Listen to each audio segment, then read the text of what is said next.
ವೀಕ್ಷಕರೇ, ಸುಹಾಸಿನಿ ಕಾರ್ಯಕ್ರಮಕ್ಕೆ ಪ್ರೀತಿಯ ಸ್ವಾಗತ. ಮದುವೆ ಅಂದಾಕ್ಷಣ ಪ್ರತಿಯೊಬ್ಬ ಹೆಣ್ಮಗಳಲ್ಲೂ ನೂರಾರು ಕನಸುಗಳಿರುತ್ತೆ. ಅದರ 10 ಪಟ್ಟು ಅವರ ಹೆತ್ತ ಅಪ್ಪ ಅಮ್ಮನಿಗಿರುತ್ತೆ. ಯಾವುದೇ ಇರ್ಬೋದು, ಮಗಳ ಸಂಸಾರ ಚೆನ್ನಾಗಿರಲಿ, ಸುಖವಾಗಿರಲಿ ಅಂತ ಆಸೆ ಪಡ್ತಾರೆ. ಆದರೆ ಎಲ್ಲೋ ಒಂದು ಕಡೆ ಮಗಳ ಸಂಸಾರ ದಾರಿ ತಪ್ತಾ ಇದೆ, ಮುರಿದು ಹೋಗ್ತಾ ಇದೆ ಅನಿಸಿದಾಗ ಅವ್ರಿಗೆ ತುಂಬಾನೇ ಆಘಾತ ಆಗುತ್ತೆ. ಮಗಳಿಗೆ ಧೈರ್ಯ ಹೇಳಬೇಕಾಗಿರುವ ತಂದೆ ತಾಯಿಗಳೇ ಧೈರ್ಯಗೊಂಡಿದ್ದರೆ ಏನಾಗುತ್ತೆ? ಇಂತಹ ಸಮಸ್ಯೆ ಬಂದಾಗ ಮಹಿಳೆ ಯಾವ ರೀತಿ ಇರಬೇಕು, ಯಾವೆಲ್ಲ ಸಲಹೆಗಳನ್ನು ಪಡ್ಕೊಂಡು ಹೇಗೆ ಮುಂದೆ ಬರಬೇಕು ಜೀವನದಲ್ಲಿ ಅನ್ನೋದು ತಿಳ್ಕೊಳ್ಳೋಣ ಇವತ್ತಿನ ಸುಹಾಸಿನಿಯಲ್ಲಿ. ಮತ್ತೊಮ್ಮೆ ಕಾರ್ಯಕ್ರಮಕ್ಕೆ ಸ್ವಾಗತ. ನಾನು ನಿಮ್ಮ ಗೆಳತಿ ಸಬೀತಾ.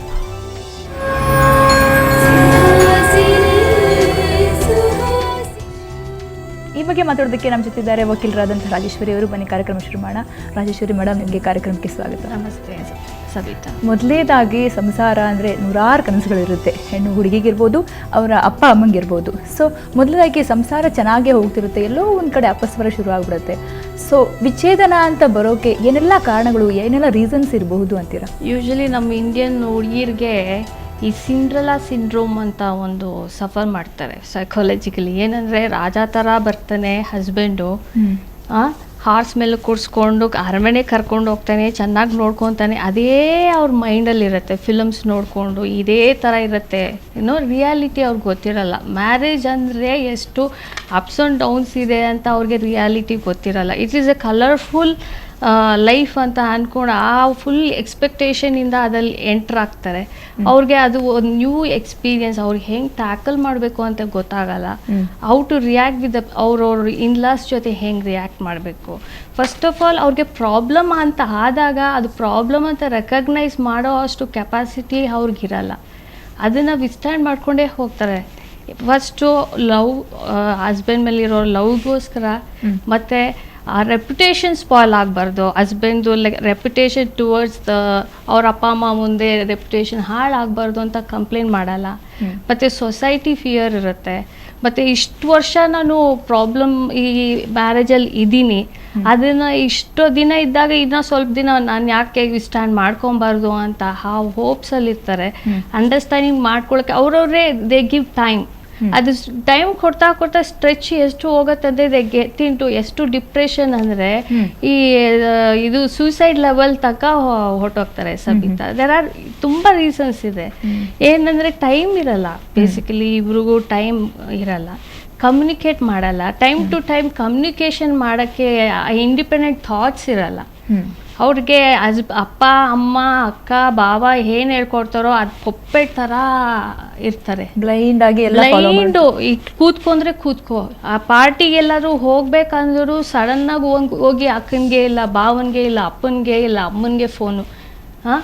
ನನ್ನ ಹೆಂಡತಿ ಈ ಡ್ರೆಸ್ ಹಾಕ್ಕೊಂಡಿದ್ದಾಳೆ ಓಕೆನಾ ಅಂತ. ಅಷ್ಟು ಡಿಪೆಂಡೆಂಟ್ ಆಗಿ ಬೆಳೆಸಿರ್ತಾರೆ. ಇವಾಗೆಲ್ಲ ಅದೇ ಟ್ರೆಂಡು. ಗಂಡು ಮಕ್ಕಳನ್ನ ಡಿಪೆಂಡೆಂಟ್ ಆಗಿ ಬೆಳೆಸ್ತಾರೆ, ಹುಡುಗಿನ ಡೇರಿಂಗ್ ಆಗಿ ಬೆಳೆಸ್ತಾರೆ. ಹೋಗೋ ಮನೆ ಹೆಂಗಿರುತ್ತೋ ಅಂತ ಭಯದಲ್ಲಿ ಎಲ್ಲ ಇದಕ್ಕೂ ಫೇಸ್ ಮಾಡೋ ಅಷ್ಟು ಬೆಳೆಸ್ತಾರೆ.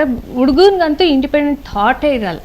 ಆ ಥರ ಎಮೋಷ್ನಲಿ ಬ್ಲ್ಯಾಕ್ ಮೇಲ್ ಮಾಡಿಕೊಂಡು ಕ್ಲಚಸಲ್ಲೇ ಇಟ್ಕೊಂಡು ಬೆಳೆಸ್ತಾ ಇರ್ತಾರೆ. ಅದೇ ಈ ಹುಡುಗಿ ಇಂಡಿಪೆಂಡೆಂಟ್ ಆಗಿರ್ತಾಳೆ, ಫೈನಾನ್ಷಿಯಲಿ ಆಗಲಿ ಪ್ರೊಫೆಷ್ನಲಿ. ಇವಾಗೆಲ್ಲ ಹುಡುಗಿರು ತುಂಬ ಚೆನ್ನಾಗಿ ಮಾಡ್ತಾ ಇರ್ಬೇಕಂದ್ರೆ ನಾವು ಫಸ್ಟು ರೆಸ್ಪೆಕ್ಟ್ ಈಚ್ ಅದರ್ ಕಲಿಬೇಕು. ನನ್ನ ಹೆಂಡ್ತಿನೂ ಪ್ರೊಫೆಷ್ನಲ್ಲು, ಅವಳಿಗೂ ಒಂದು ರೆಸ್ಪೆಕ್ಟ್ ಇದೆ, ಅದನ್ನು ನಾನು ಕೊಡ್ಬೇಕು. ಈಚ್ ಅದರ್ ಹೆಂಡ್ತಿ ಗಂಡನಿಗೆ ರೆಸ್ಪೆಕ್ಟ್ ಕೊಡೋದಾಗಲಿ, ಗಂಡ ಹೆಂಡ್ತಿಗೆ ರೆಸ್ಪೆಕ್ಟ್ ಕೊಡೋದಾಗಲಿ ಇರಬೇಕು. ಫಸ್ಟು ಮ್ಯಾರೇಜ್ ಆದಮೇಲೆ ನಮ್ಮ ಪ್ರಯಾರಿಟೀಸ್ ಏನು ಅಂತ ನಮ್ಗೆ ಗೊತ್ತಾಗಬೇಕು. ಇಷ್ಟು ದಿನ ಅಪ್ಪ ಅಮ್ಮ ಅವ್ರನ್ನ ಕೈ ಬಿಡಬೇಡಿ, ಇಟ್ಕೊಳ್ಳಿ. ಬಟ್ ಆಮೇಲೆ ನನ್ನ ವೈಫು, ನನ್ನ ಮಗು ಅಂತ ಇರಬೇಕು. ಈ 4 ವಾರಲ್ಲಿ 4 ಇದು ವಾಲ್ ಒಳಗಡೆ ಗಂಡಸ್ತನ ತೋರಿಸೋದು ಗಂಡಸ್ತನ ಅಲ್ಲ. ಹೊರಗಡೆ ಬಂದಮೇಲೂ ನನ್ನ ಹೆಂಡತಿ ಅಂತ ರೇಸ್ ಮಾಡೋ ಅಷ್ಟು ಇರಬೇಕು. ಏನಾದರೂ ಪ್ರಾಬ್ಲಮ್, ಮಿಸ್ಅಂಡರ್ಸ್ಟ್ಯಾಂಡಿಂಗ್ ಬಿಟ್ವೀನ್ ಇನ್ಲಾಸ್ ಆಗಲಿ ವೈಫ್ಗೆ ಆಗಲಿ ಏನಾದರೂ ಆದರೆ ಸ್ಟಾಪ್ ಟೇಕಿಂಗ್ ಸೈಡ್ಸ್. ಗಂಡಸಾಗಿರೋನು ಬ್ಯಾಲೆನ್ಸ್ಡ್ ಆಗಿರಬೇಕು. ಅಮ್ಮ ತಪ್ಪು ಮಾಡಿದ್ರೆ ಹೆಂಡ್ತಿಗೆ ಹೋಗಿ ನಮ್ಮಮ್ಮ ತಪ್ಪು ಮಾಡಿದ್ರು ಒಂದು ಸಾರಿ ಕೇಳ್ಬಿಟ್ರೆ ಹುಡುಗಿ ಕಾಲು ಬೀಳ್ತಾರ್ರಿ ಅಲ್ವಾ? ಎಷ್ಟೇ ಹೊಡೆದಿರ್ಲಿ, ಮದ್ರಿಲ್ಲಾಗಲಿ ಫಾದ್ರಿಲ್ಲಾಗಲಿ, ಸಾರಿ ಐ ಲವ್ ಯು ಅಂತ ಹೇಳ್ಬಿಟ್ರೆ ಫುಲ್ ಫ್ಲಾಟ್ ಅಲ್ಲೇ. ಇವಾಗ ಫಿಲಮ್ ಲ್ಯಾಂಡಲ್ಲೂ ನೋಡಿದ್ವಲ್ಲ, ಅಷ್ಟು ಓಡಿಸ್ಕೊಂಡ್ರು ಒಂದು ವರ್ಡ್ ಸಾರಿ ಅಂತ ಅಂದಾಗ ಸೀನೇ ಚೇಂಜ್ ಆಗತ್ತೆ. ಬಿಕಾಸ್ ಆಲ್ ಪ್ರಾಬ್ಲಮ್ ನಮ್ಮ ಕೈಯಲ್ಲಿರತ್ತೆ. ಯಾರೇ ಹುಡುಗಿ ಸಬಿತಾ ಕೋರ್ಟ್ವರೆಗೂ ಬರಬೇಕಾದ್ರೆ should have given 101 chances for the husband to reform. ಇನ್ನೇನು ಫೈಲ್ ಆಗೋಕೆ ಮುಂಚೆನೂ 100 ಫೋನ್ ಮಾಡಿರ್ತಾಳೆ.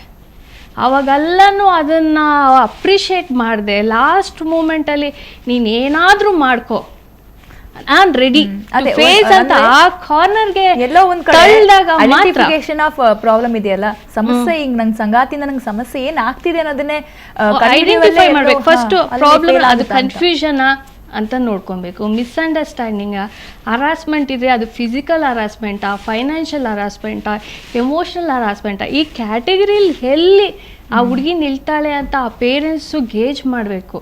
ಯಾವಾಗಲೂ ಕಂಪ್ಲೇಂಟ್ಸ್ ತೊಗೊಂಬಂದರೆ ಕೇಳಬೇಕು, ಬಟ್ ಅದನ್ನು ಎಂಕರೇಜ್ ಮಾಡಬಾರ್ದು ಪೇರೆಂಟ್ಸ್. ಬೇಸಿಕಲಿ ಹುಡುಗಿ ಕಂಪ್ಲೇಂಟ್ ತೊಗೊಂಬಂದರೆ ಹಿಂಗೆ ಹಂಗೆ ಅಂದರೆ ಫಸ್ಟ್ ಟೈಮ್ ನಿಮ್ಮ ಸಂಸಾರ ಸ್ವಲ್ಪ ಸಸ್ಟೈನ್ ಮಾಡ್ಕೊಮ್ಮ ಅಂತ ಕಳಿಸ್ಬೇಕು. ಅದಕ್ಕೆ ಅಂತ ತಳ್ಳಬಾರ್ದು.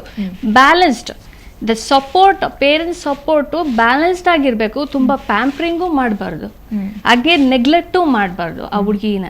ಸೊ ಬ್ಯಾಲೆನ್ಸ್ಡಾಗಿ ಎಕ್ಸ್ಪ್ಲೇನ್ ಮಾಡಬೇಕು. ಈ ಪ್ರಾಬ್ಲಮ್ಮು ನಿಮಗೆ ಬಂದಿರೋದು ನಿನಗೆ ಮಾತ್ರ ಅಲ್ಲ, ಎಲ್ಲ ಹುಡುಗಿಗೂ ಆಗಿರುತ್ತೆ. ಎಲ್ಲ ಮ್ಯಾರೇಜಸಲ್ಲೂ ಪ್ರಾಬ್ಲಮ್ಸ್ ಇರುತ್ತೆ. ಅದು ಒಂದೊಂದು ಸಕ್ಸಸ್ ಆಗುತ್ತೆ, ಒಂದೊಂದು ಸಕ್ಸಸ್ ಆಗಲ್ಲ. ನಮ್ಮ ಕ್ಲೈಂಟೆಲ್ಲ ಹೇಳ್ತಾರೆ, ಮೇಡಮ್ ನಾನು ಏನು ಪಾಪ ಮಾಡಿದೆ ಅಂತ. ನಾನು ಹೇಳ್ತೀನಿ, ಪಾಪ ಅಲ್ಲ, you are angel to earth. ನೀನು ಒಂದು ಫ್ಯಾಮ್ಲಿ ತಪ್ಪು ಮಾಡ್ತಾ ಇರೋದನ್ನ ಕರೆಕ್ಷನ್ ಮಾಡೋಕ್ಕೆ ಅಂತ ಹುಟ್ಟಿದ್ಯಾ, ಯು ಆರ್ ಏಂಜಲ್. ಆ ಥರ ತೊಗೊಬೇಕು, ಪಾಸಿಟಿವ್ ಆ್ಯಟಿಟ್ಯೂಡ್. ನನಗೆ ಯಾಕೆ ಈ ಪ್ರಾಬ್ಲಮ್ಮು ಅಂತ ನಮ್ಮನ್ನೇ ಅಕ್ಯೂಸ್ ಮಾಡ್ಕೊಳ್ಳೋದಾಗಲಿ ಅಲ್ಲ. ನಾವು ಮಾಡಿರ್ತೀವಿ ಅಷ್ಟು ಅಡ್ಜಸ್ಟ್ಮೆಂಟು, ಕಾಂಪ್ರಮೈಸು, ಅಡ್ಜಸ್ಟು ಆ ಹುಡುಗಿ ಮಾಡಿರ್ತಾಳೆ. ಅದೇ ಥರ ಪೇರೆಂಟ್ಸು ಅಷ್ಟೇ, ಹೆಣ್ಮಗಳು ಲೈಫು ಹಾಳು ಮಾಡಬಾರ್ದು, ಇಟ್ ಶುಡ್ ಸಸ್ಟೈನ್ ಅಂತ ಹೇಳಿ ತುಂಬಾ ವರ್ಕ್ ಹಾರ್ಡ್ ಮಾಡಿರ್ತಾರೆ. ಪೇರೆಂಟ್ಸ್ ಅಂತ ಬಂದಾಗ ಎಲ್ಲೋ ಒಂದ್ ಕಡೆ ಈ ತರ ಮಗಳು ಡಿವೋರ್ಸ್ಗೆ ಇದು ಮಾಡ್ತಿದ್ದಾರೆ ಅಂದ್ರೆ ಅವ್ರಿಗೆ ಆಬ್ವಿಯಸ್ಲಿ ಹರ್ಟ್ ಆಗುತ್ತೆ. ಹೇಳೋದು ಸುಮಾರು ಪೇರೆಂಟ್ಸ್ ಪ್ರಾಬ್ಲಮ್ ಬಂದಾಗ ಹುಡುಗಿ ಮುಂದೆನೆ ಹತ್ಕೊಂಡು ಕೂತ್ಕೊಳ್ಳೋದು ತಪ್ಪು. ಅದು ಪ್ರಾಬ್ಲಮ್ ದೊಡ್ಡದಾಗಿ ಕಾಣಿಸುತ್ತೆ. ಒಬ್ಬರು ಅಳ್ತಾ ಇರೋದು, ಅದನ್ನ ನೋಡಿ ಇನ್ನೊಬ್ರು ಅಳೋದು, ಅಪ್ಪ ಅಳೋದು, ಅಮ್ಮ ಅಳೋದು, ಈ ಹುಡುಗಿ ಅಳೋದು, ಅಕ್ಕ ತಂಗಿ ಎಲ್ಲ ಅಳ್ಕೊಂಡು ಹೋದರೆ ಆ ಫುಲ್ ಸಿಚುಯೇಷನ್ ತುಂಬ ಹೆವಿ ಕಾಣಿಸುತ್ತೆ. ಅದೇ ಥರ ಲೈಕ್ ಆ ಪ್ರಾಬ್ಲಮ್ ಬಂದಾಗ ಇದು ಪ್ರಾಬ್ಲಮ್ ಅಲ್ಲ, ಎಲ್ಲರಿಗೂ ಆಗಿರೋದು ನಿನಗೂ ಆಗಿದೆ, ಏನಿವಾಗ ನಾವಿಲ್ವಾ ಅಂತ ಒಂದು ಸಪೋರ್ಟು ಪೇರೆಂಟ್ಸ್ ಕೊಡಬೇಕಾಗಿರುತ್ತೆ. ಆ ಹುಡುಗಿನೂ ಅಷ್ಟೇ, ಆ ಪ್ರಾಬ್ಲಮ್ ಅಂತ ಬಂದಾಗ ಚಾಲೆಂಜಾಗಿ ತೊಗೊಬೇಕು. ಆ ಚಾಲೆಂಜಲ್ಲಿ ಬೆಳೆಯೋಕ್ಕೆ ಟ್ರೈ ಮಾಡಬೇಕು ಹೊರತು ನಮ್ಮನ್ನೇ ನಾವು ಹರ್ಟ್ ಮಾಡಿಕೊಂಡು ಸೂಸೈಡ್ ಮಾಡ್ಕೊಳ್ಳೋದು ಅಲ್ಲ. ಅವ್ರ ಮುಂದೆ ಚೆನ್ನಾಗಿ ಬಾಳಿ ತೋರಿಸ್ಬೇಕು. ಅದೇ ಥರ ರಿವೆಂಜ್ ಆಟಿಟ್ಯೂಡು ಇರಬಾರ್ದು. ಈ ಡೈವರ್ಸ್ ಅಂತ ಆದಮೇಲಾಗಲಿ ಅಟ್ ದಟ್ ಟೈಮ್ ರಿವೆಂಜ್ ಅಲ್ಲ ಅದು. ನಾನು ಹೇಳೋದು ನಮ್ಮ ಕ್ಲೈಂಟ್ಸ್ಗೆ, ನೀವು ಫೈಟ್ ಮಾಡ್ತೀರಾ ಒಂದು ಸೋಷಲ್ ಕಾಸ್, ನೆಕ್ಸ್ಟು ಅವನಿಗೆ ಮದುವೆ ಆದರೆ ಆ ಹುಡುಗಿಗೆ ಈ ಪ್ರಾಬ್ಲಮ್ ಬರಬಾರ್ದು.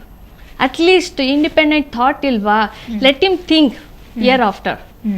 ನೆಕ್ಸ್ಟು ವಿಕ್ಟಿಮೈಸ್ ಆಗಬಾರ್ದು ಆ ಹುಡುಗಿ ಅಂತ ಹೇಳಿ we should fight for a social cause, not for the revenge. ಅವ್ರು ಇದೆಲ್ಲ ಮಾಡಿದ್ರು ಆ ಕರ್ಸ್ ಮಾಡೋದು ವೇಸ್ಟೇ. ಹೆಂಗಿದ್ರು ಲೈಫ್ ಹಾಳಾಗೋಯ್ತೆ. ಅವರು ಚೆನ್ನಾಗಿದ್ದಾರೆ ಅಂತ ಜೆಲಸಿ ಪಡೋದು ಅದು ಇನ್ನೂ ನಮಗೆ ಮೆಂಟಲಿ ಅದು ಹುಡುಗಿಗೆ ಹರಾಸ್ಮೆಂಟ್. ಅದು ರಿವೆಂಜ್ ಆ್ಯಟಿಟ್ಯೂಡು, ಆ್ಯಂಗ್ರಿ ಆ್ಯಟಿಟ್ಯೂಡು ಯಾವುದು ಬೇಡ. ಫೈಟ್ ಫಾರ್ ಎ ಕಾಸ್ ಅಷ್ಟೇ. ಆಮೇಲೆ ನಾನು ಕೇಸ್ ಹಾಕಿದ್ದೀನಿ, ನಾನು ಗೆಲ್ಲೇಬೇಕು ಅಂತ ಕೂತ್ಕೊಂಡು ಅಡಮೆಂಟ್ ಆಗಿರೋದಲ್ಲ. ನಾನು ಅಟೆಂಪ್ಟು ಮಾಡಿದ್ದೀನಿ, ಅದೊಂದು ಲಾಯರ್ ನೋಡ್ಕೊತಾರೆ, ವಿಲ್ ಸಿ ಅಂತ. ಆ ಸಿಚುವೇಶನಲ್ಲಿ ಹಂಗಿರಬೇಕು ಹೊರತು ನಾನು ಸೋತೋದ್ರೆ ಅಂದರೆ ಆ ನೆಗೆಟಿವ್ ಥಾಟ್ ಡೆವಲಪ್ ಆಗ್ತಾ ಇರುತ್ತೆ ಸವಿತಾ. ಸೊ ಪಾಸಿಟಿವ್ ಈ ಕೇಸ್ಗೆ ಅಂತ ಹೋಗ್ಬೇಕಾದ್ರೆ ಒಂದು ಪಾಸಿಟಿವ್ ಥಾಟ್, ಧೈರ್ಯ ಬರೋದು ಹೇಗೆ, ಟ್ರೂತ್ ಆಲ್ವೇಸ್ ವಿನ್ಸ್ ಅಂತ ನಾವು ಅನ್ಕೊಬೇಕು. ನನಗೆ ಅನ್ಯಾಯ ಆಗಿದೆ, ನಾನೇನು ತಪ್ಪಾಗಿಲ್ಲ, ಅದು ಹೆಂಗೆ ನಾನು ಗೆಲ್ಲಲ್ಲ ಅಂತ ಆ ಆ್ಯಟಿಟ್ಯೂಡಲ್ಲಿ ಕೋರ್ಟ್ಗೆ ಬರಬೇಕು. ನೀವು ಹೇಳಿದಂಗೆ ಇದು ಜಾಬ್ ಮಾಡ್ತಾ ಇರೋ ಹುಡುಗಿ ಅಥವಾ ಎಜುಕೇಟೆಡ್ ಹುಡುಗಿಗೆ ಅಥವಾ ಅಪ್ಪ ಅಮ್ಮ ವೆಲ್ ಸೆಟಲ್ಡ್ ಇರ್ತಾರೆ, ಸೊ ಅಪ್ಪ ಅಮ್ಮನ ಸಪೋರ್ಟ್ ಇರುತ್ತೆ, ಆ ಹುಡುಗಿಗೇನು ಆ ಥರ ಭಯ ಬರಲ್ಲ. ಹೌಸ್ ವೈಫ್ ಇರ್ತಾಳೆ, ಸೊ ಅವಳಿಗೆ ಆ ಸ್ಟೇಜಿಗೆ ಬಂದ್ಬಿಟ್ಟಿರ್ತಾಳೆ, ಹಂಗಿನ್ ಆಗಲ್ಲ ಬಾಳಕ್ಕೆ ಇವ್ರ ಜೊತೆ ಅನ್ನಂಗೆ. ಸೊ ಅವಳು ನೆಕ್ಸ್ಟ್ ಅವಳು ಹೆಂಗಿರ್ಬೇಕು ಮೆಂಟಲಿ, ಬಿಕಾಸ್ ಅವಳಿಗೇನು ಇದಿಲ್ಲ, ಹೇಳಕ್ಕಾಗಲ್ಲ.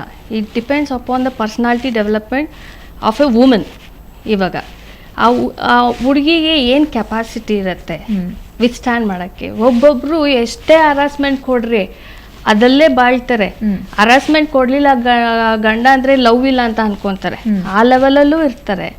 ಎಜುಕೇಟೆಡ್ ಲೇಡೀಸ್ಗೆ ತುಂಬ ಗೆಟಿಂಗ್ ಟು ಡಿಪ್ರೆಷನ್. ಏನಕ್ಕೆ ಅಂದರೆ ಅಕಾಡೆಮಿಕಲಿ ಅವರು ಚೆನ್ನಾಗಿರ್ತಾರೆ ಸಬಿತಾ, ಎಲ್ಲದರಲ್ಲೂ ಸಕ್ಸಸ್ ಮಾಡಿರ್ತಾರೆ, ಸ್ಕೂಲ್ ಲೆವೆಲಲ್ಲಿ, ಸ್ಪೋರ್ಟ್ಸಲ್ಲಿ.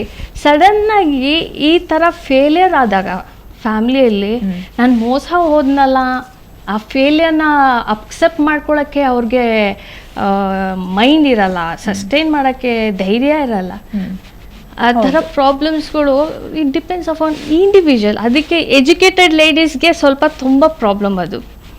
ಏನು ಆ ಇನ್ನೋಸೆನ್ಸ್ ಇಸ್ ಬ್ಲೆಸ್ಸಿಂಗ್ ಅಂತ ಹೇಳ್ತೀವಲ್ಲ, ಆ ಮಿಡಲ್ ಕ್ಲಾಸ್ ಫ್ಯಾಮಿಲಿ ಆ ಹುಡುಗಿಗೆ ಇನ್ನೋಸೆನ್ಸ್ ಇರುತ್ತೆ, ಶಿ ಕ್ಯಾನ್ ಸಸ್ಟೈನ್. ಓಕೆ, ನಿಮ್ಮ ಜೊತೆ ಮಾತನ್ನು ಮುಂದುವರಿಸ್ತೇನೆ. ವೀಕ್ಷಕರೇನೋ ಮಾತಾಡ್ತಾ ಇದ್ದೀವಿ, ವಿವಾಹ ಮುರಿದು ಹೋಗೋದೆಲ್ಲಿ, ಸಮಸ್ಯೆ ಆಗೋದೆಲ್ಲಿ, ಮುಂದೇನು ವಿವಾಹ ವಿಚ್ಛೇದನ ನಂತರ, ಈ ಬಗ್ಗೆ ಮಾತಾಡ್ತಾ ಇದ್ವಿ. ಮಹಿಳೆ ಯಾವೆಲ್ಲ ಒತ್ತಡಗಳ ನಡುವೆ ಈ ನಿರ್ಧಾರಕ್ಕೆ ಬರ್ತಾಳೆ, ಅವಳು ಮುಂದೆ ಯಾವೆಲ್ಲ ದಾರಿಗಳಿರ್ತವೆ, ಇದನ್ನು ನೋಡಿ ತಿಳ್ಕೊಳ್ಳೋಣ ಒಂದು ಚಿಕ್ಕ ಬ್ರೇಕ್ನ ನಂತರ.